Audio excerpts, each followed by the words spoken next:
Greetings gamers! Last time I ranked all the pointy sticks in Skyblock, and a lot of you wanted to see more. So today we're gonna be ranking all the mage weapons and bows. One small tiny problem though, I kinda blew up the tier list last time. But luckily for you, I've learned magic from Barry and can now restore it with the snap of my fingers. No, wait, go back, please go back. I finally managed to fix it, although it has a few quirks, to say the least. Why didn't I just rebuild it, you ask? That's a very good question. Anyways, starting off with Mage Weapons, the Frozen Scythe is just really good. Its primary use is game-ending Tall Man in the Dragon's Nest, and it works really well. Besides this, it's also alright for clearing in early dungeons, but that's pretty much it. A tier. The Ember Rod was added to the game as Christopher Columbus was discovering the New World, and became outdated like 10 days later when they figured out a local tribal spear was better.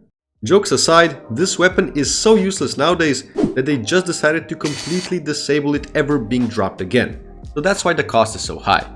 Although it was the best sword for like the first week of Skyblock's lifespan, and for that, it still gets F tier, get owned. The Jerry Shin Gun is a weird one. It used to be actually usable as an early game mage weapon in dungeons, but the admins decided that its 500 damage was just too good, and made its mana cost obscenely high when used repeatedly.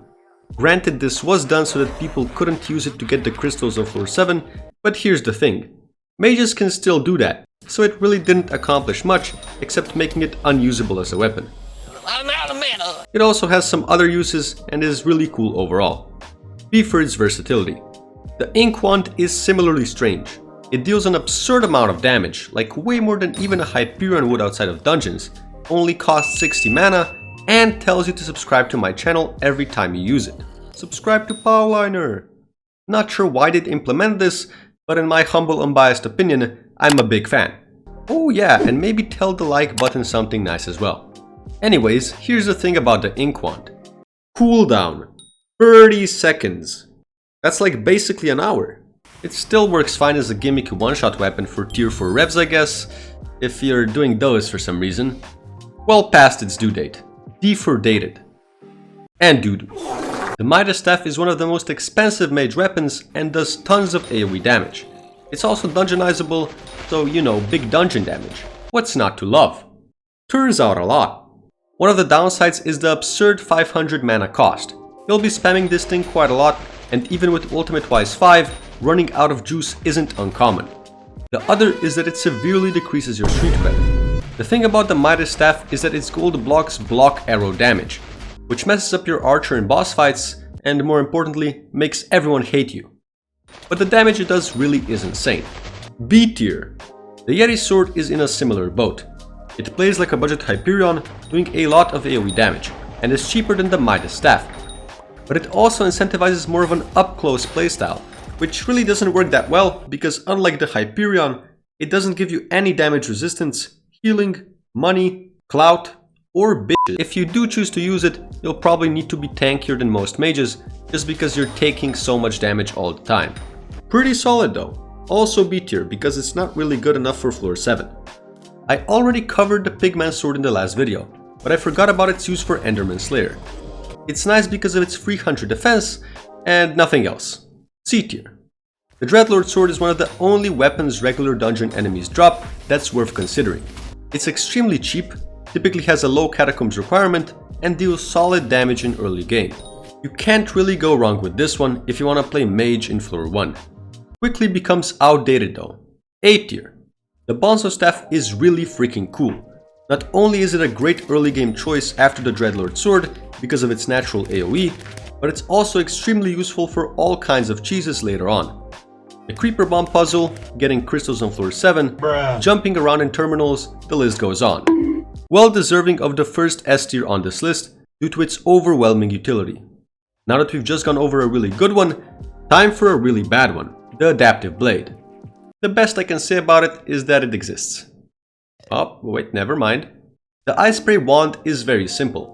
Its ability is probably one of the strongest in the entire game, just freezing any enemy in place and making them take more damage whilst frozen. Absolutely mandatory for Master Mode. Really helps out with mini bosses. Oh man, the Spirit Scepter. aka the weapon a lot of people think is named the Spirit Spectre. It is not. It is fun though.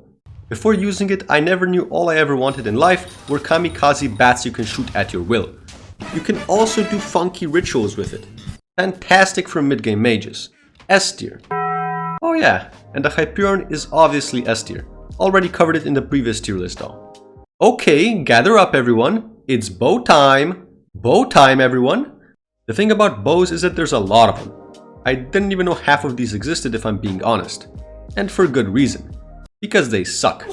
And that's why I won't even go over a lot of them in this video, okay? Good. I will include bow however.